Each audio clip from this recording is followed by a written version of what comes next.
The following is a Bob Huckabone television production.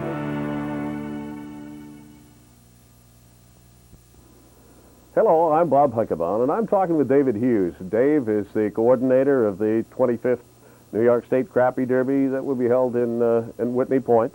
And Dave, you've been with this thing from the very, very beginning, right? Right from the inception, that's right. It was myself and one other member of the Whitney Point Sportsmen who originated this event back in 1974. Okay.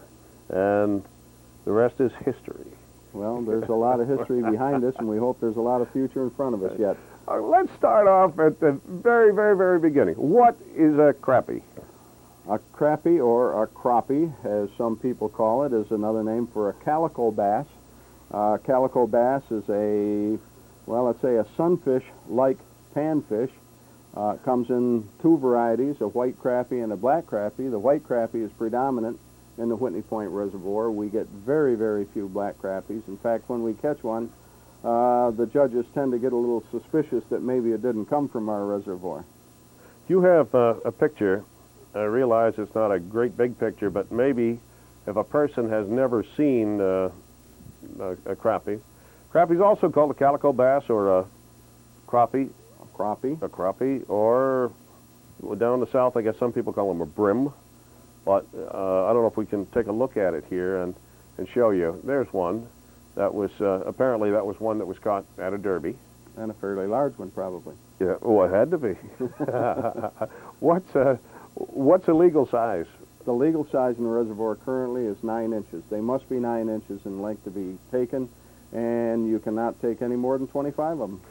Now, at the derby itself, can they enter a crappie that's less than 9 inches? No, we do not accept any fish that isn't a legal fish to be caught. Okay, so if anybody catches one under 9 inches, better just put it right back in then. Yep, the same with a bass or anything else that is illegal at the time. Okay. Now, tell us a little bit more over the years. What are some of the things that have happened with the derby over the years?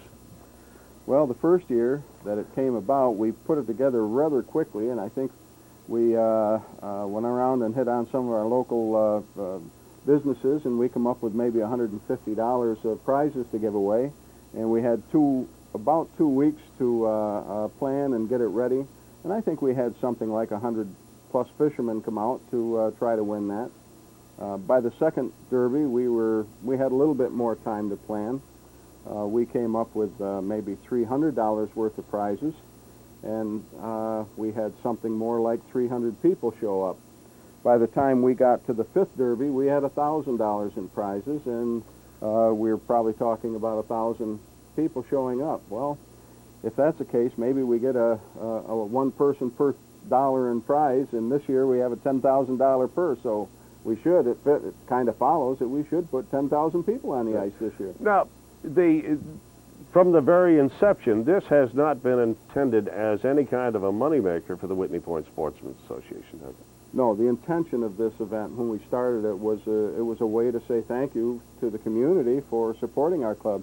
We're the Whitney Point Sportsmen's Association is located just outside of Whitney Point, and it's a pretty successful club. It isn't a large club, but quite successful. And we're successful because the community has supported us. So we wanted to do something back for the community. And by the way, we had a beautiful lake up there. Got a shot of that. Look at that beautiful lake. However, that's in the summertime. That's a summertime. We're not going to see that on the 7th of February. No, hold it up. We still haven't seen it, Dave. Okay, I'm sorry. You've seen it, and I've seen it, but the folks at home. Okay, there's the Whitney Point Reservoir. Now, that's taken over by the dam, is that Yeah, right? that's taken from up at the overlook on Route 26 by the dam. Okay. And beautiful, beautiful lake. We have a lake, a facility up there, a Dorchester Park that's managed by Broome County Department of Parks and Recreation. That's just an absolutely fabulous facility, and they do a good job taking care of it. And we should mention that it's the Whitney Point Sportsmen's Association, but you also have some help with this. Oh, we couldn't do it without the Parks Department.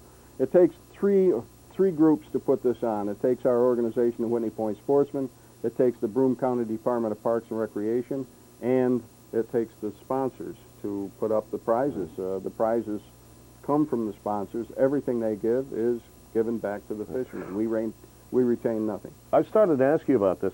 there is money raised. That isn't necessarily the intent of the Crappie Derby. Otherwise, you'd charge more than $1 registration fee. But you have raised money, and in the past few years, you've been donating money to other purposes. Right? We never used to charge any entry fee for the Derby, but we had to start charging the entry fee because of a policy in the Parks Department. We had to give them 50 cents for each person registered. We didn't want to be fumbling with quarters, so we rounded it off to $1. When the Parks Department said they no longer had the policy where they had to take the 50 cents, we said, well, let's give the 50 cents to somebody else who could use it. The first year that we did this, we gave it to the local youth organizations. The second year, last year, we gave it to the SEP Senior Housing Facility for their elevator fund. And this year, we haven't made a decision on it yet. Okay. Now, it used to be that only fishermen registered, but now more than fishermen register. Oh, we encourage everybody to register, if for no other reason, to get that extra 50 cents to give back to the community. But we have instituted a lot of other prizes that don't require fishing. We have door prizes about every hour during the day. Some of them very nice prizes. You don't have to catch a fish. You just have to be registered. Now, you mentioned prizes. Let's talk about some of the prizes in the Derby this year. Oh, boy, we have a very nice custom-made tent that was donated by Eureka Tent and Awning. A lot you of probably cash. shouldn't. Maybe you shouldn't start detailing them. But let's talk about the biggest. The biggest fish of the day. What will that?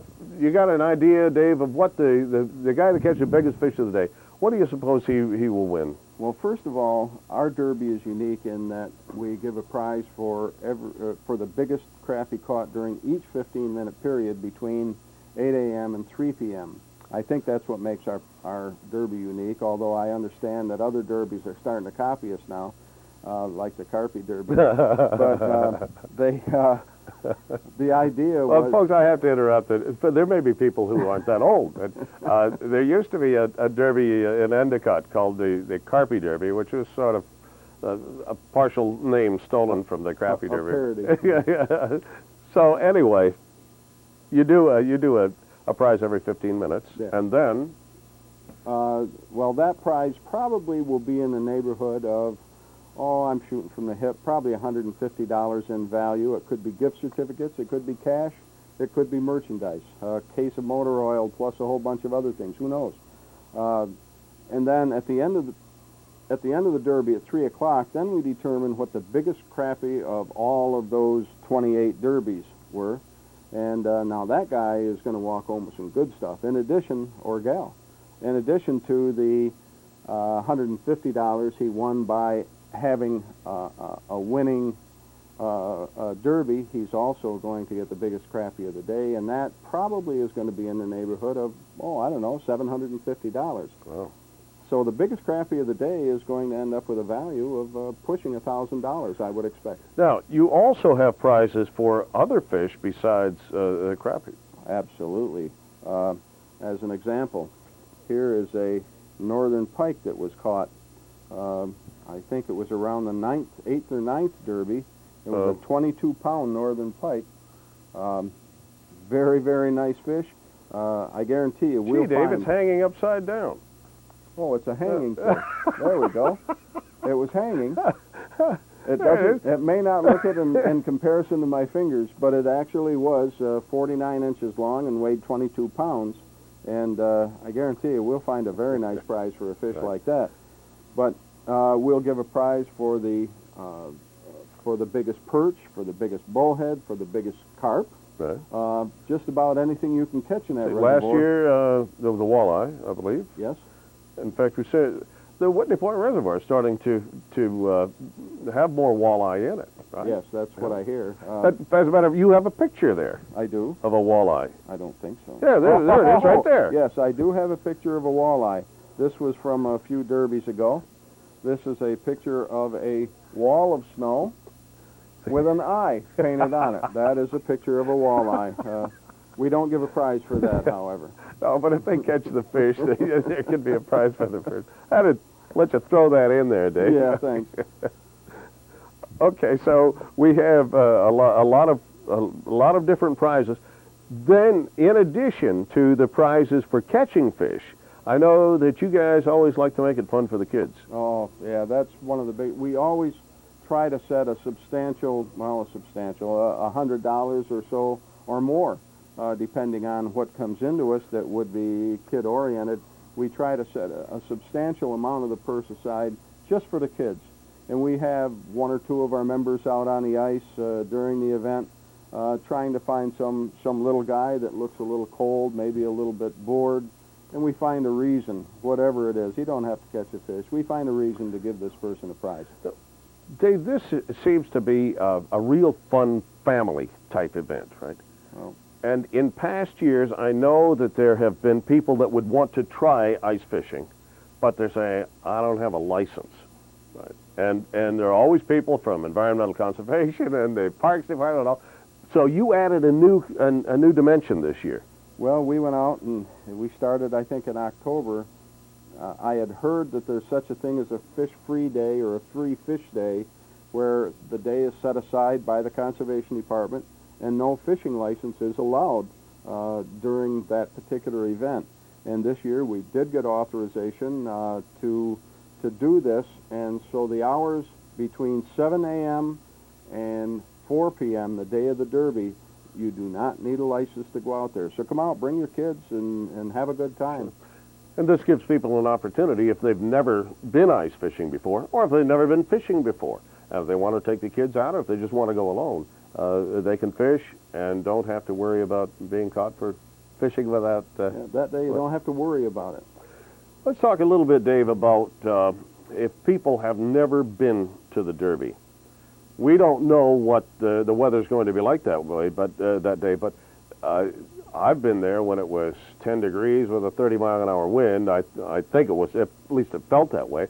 And I've been there at times when the temperature would be 60 degrees. Yeah. Actually, the fourth Derby that we had, the temperature when we went out on the ice that morning was 15 degrees below zero. It was the coldest day of the coldest January, and we had a 30-mile-an-hour wind that morning. We had wind chills that were way, way, way down there. That was the toughest one I think we've ever put on. We did have 350 people show up for that event, believe it or not. Those were the hardy souls. But they seemed to have a good time. But what we have to watch for, and our members are instructed when they're out on the ice especially, to watch the kids especially. Watch for gray patches on the skin. Learn how to touch that to determine if maybe it started to frost, and to watch for the frostbite. Exposed skin, when you have a wind on the ice, you really have to watch for frostbite, and you can identify it to some degree by looking at it and by touching it. And so we are sensitive to that and try to watch for that. I think we should also caution people that if you're in downtown Binghamton and the temperature is 35 degrees, when you get to the ice, the temperature is not going to be 35 degrees, and you're not going to be protected by buildings or trees or anything. So the wind chill factor enters in a lot on the ice. Yeah, because, as you say, there is nothing to break the wind, and the position of the lake seems to allow the wind to blow from the Upper Lisle to the Whitney Point area. I don't know if we've ever had a calm day on the ice. Right. There's always some wind, and yes, it's a factor that we have to be sensitive to as well. And I think if people think about it, the old thing where they say you can always take clothes off, but if you don't have them, you can't put them on. So if you overdress, and then you can carry a coat or something around, that it's a little bit different from getting out there and freezing. And layering is important as well. And I think there was one year, we don't know what the conditions are going to be like this year, but one year it was nice and warm, and so some of the surface ice melted, and so people were in water then. Yeah. So they should make sure they're carrying or wearing, boots and that kind of thing. So anyway, let's continue right along here with. You want to talk about, Dave, this is the first year that the Derby, I think, has had this much publicity, and some of it has come from being on the internet, which is something that we never heard that word when the Derby first started. That's right. We have an internet website, www.tier.net/Crappie Derby. That's Crappie Derby, one word. That will bring you to our website, and we have an awful lot of information there. We've been getting hits on that from all over the country. We've had, as you said, great media support this year because of our 25th, and partially because of the $10,000 purse, I'm sure. We're getting a lot of requests for information from all over the Northeast, actually. I've had them from Wisconsin, Michigan, Vermont. Just an awful lot of requests have resulted from this website. Okay, now, one of the things I noticed on the website was that this is not just the New York State Crappie Derby this year. You have a whole lot more activity, especially from the community. Right? Well, in celebration of the 25th, we wanted to get the community involved, or we wanted to give the community an opportunity to get involved, and they responded. The local Rotary Club is having a cross-country ski event. They're calling it, and I've got a note here someplace on it, they're calling it the Family Fun Ski. That's going to be on Sunday. It's going to be a non-competitive cross-country ski event that starts in the afternoon, and it's just going to be a fun. Get out and ski. There's going to be refreshments available. It'll start at the high school, and they're expecting, if we have snow, we hope we have snow, that could be a real fun thing for people to get out and get their skis out. So the fun ski is on Sunday. Mm-hmm. At what time? I don't have that right here in front of me. I think it's 1 o'clock, though.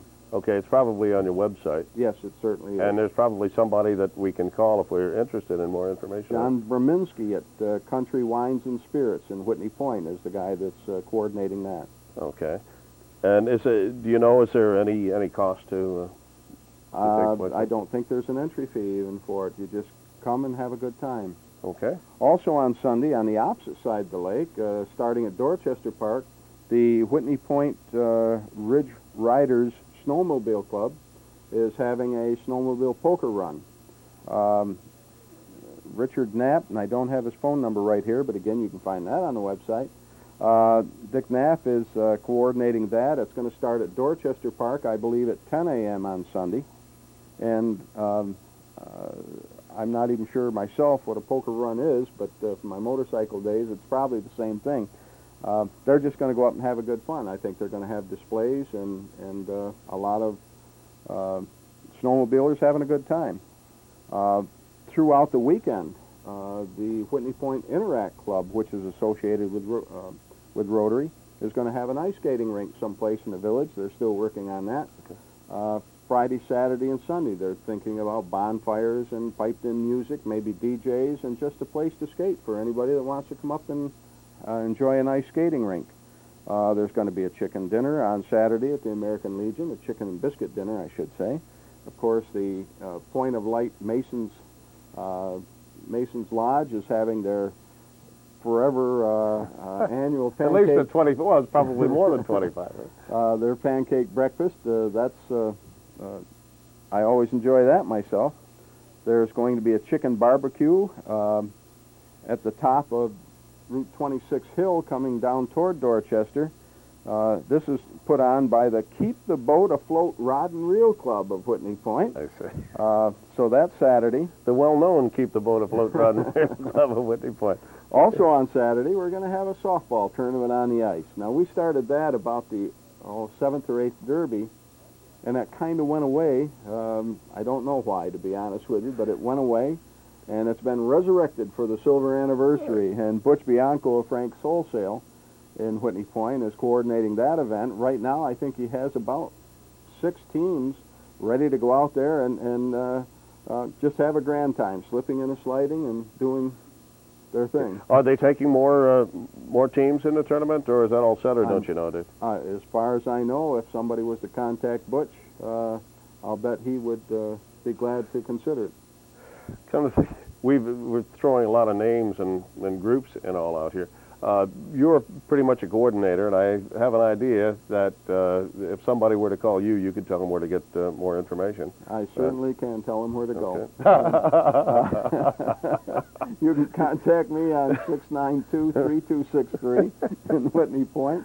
And yes, I have. I may not have everything at my fingertips here, but at my house, I have everything at my fingertips. Dave, in previous years, I know that if there are people who have never been ice fishing before, if they have wanted a hole drilled in the ice, will there be people out there to do that? That is on the agenda for this year as well. We do have one young fellow that says, I'll do it. Okay. And so he may charge a minimal fee, but yes, there will be somebody to do that. And I've noticed also in the past that there are people that, I've seen people on the ice, they come out and say, I've never been ice fishing before. And there's so many people on the ice, and they're so friendly. Usually there's somebody that say, hey, you can use my auger, or here, I'll drill a hole for you. I know sometimes guys are a little hesitant to loan out their augers.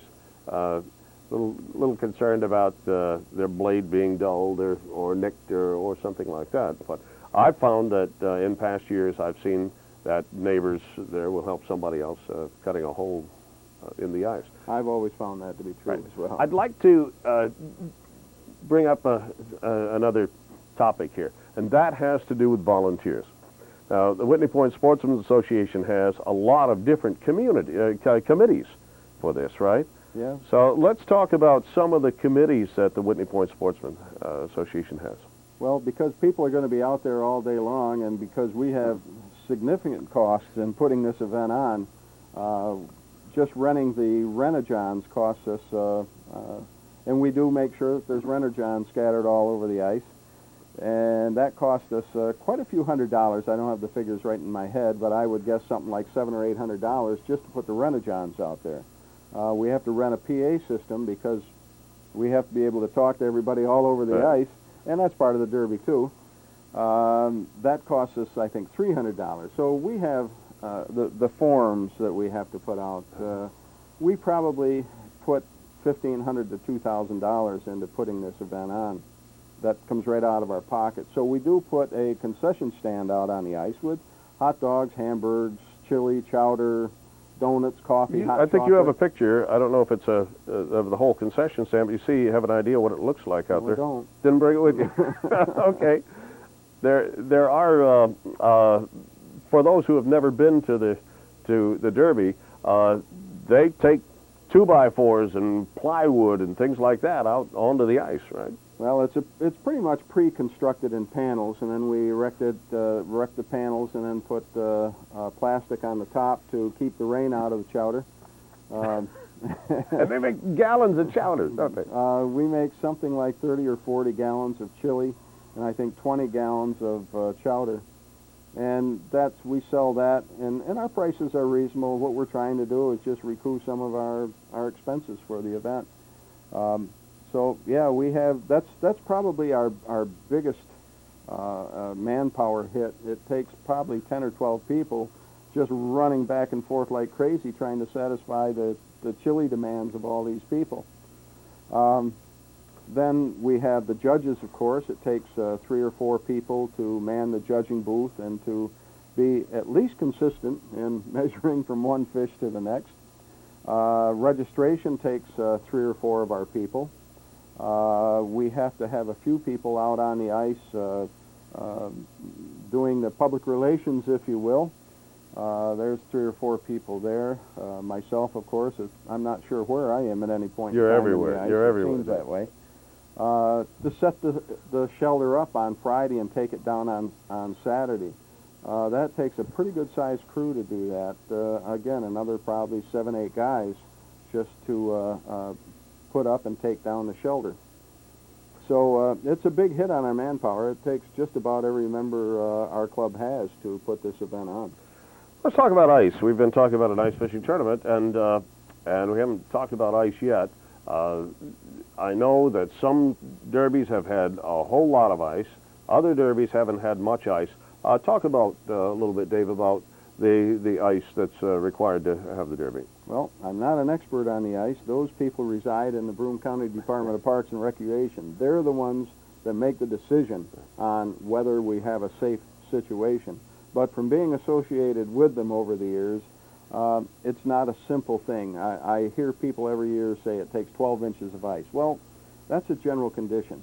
Ice, you can have freeze and thaw cycles during the ice growth, and you get stratas in the ice of granular ice that doesn't have the strength as what we call the clear blue ice.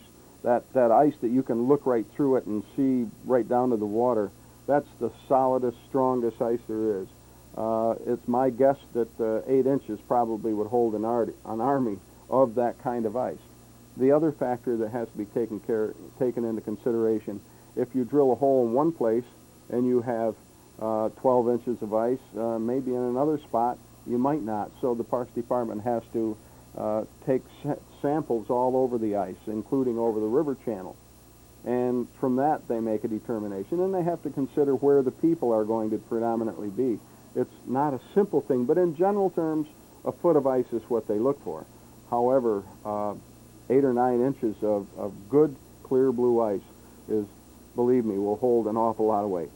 The most I've ever seen out there for a derby, I think, was 28 inches. 28, that's the officially the deepest, the thickest ice we've measured. And that can vary on the reservoir. Yeah, especially over the river channel where you have a current flowing underneath the ice, it will grow less there than it will in a stagnant area of the river. As I recall from your statistics, and you do keep a lot of statistics, I mean, that the most you've had a derby with was 28. The least, I think, was officially, was it 9 or 10?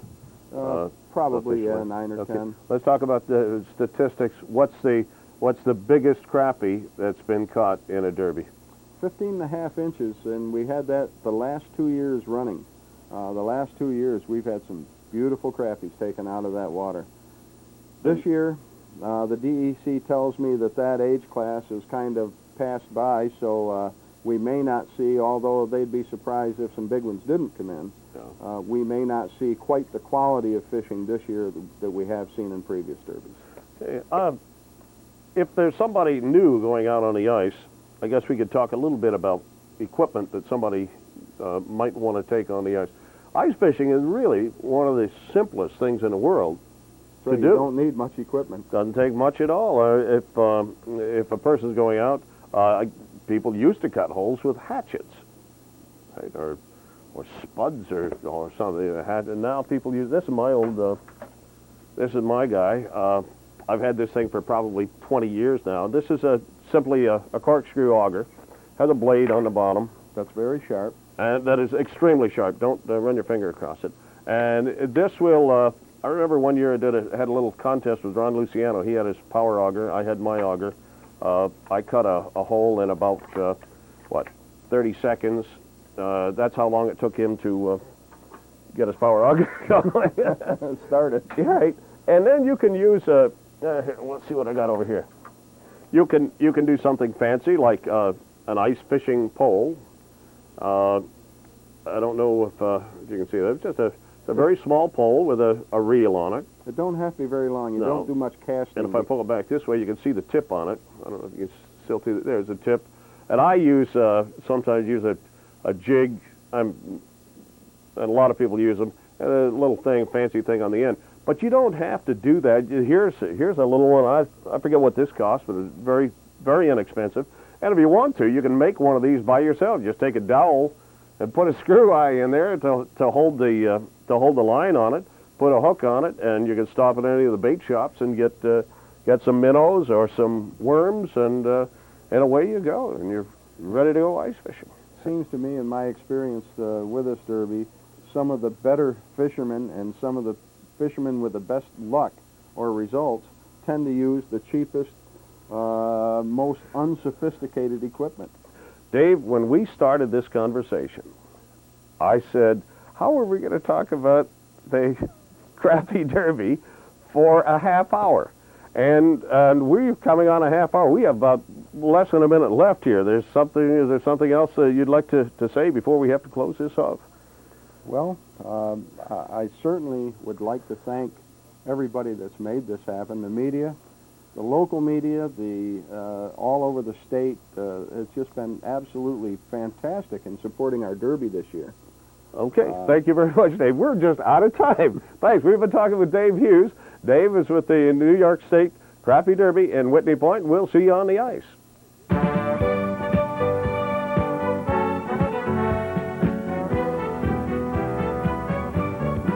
This has been a Bob Huckabone television production.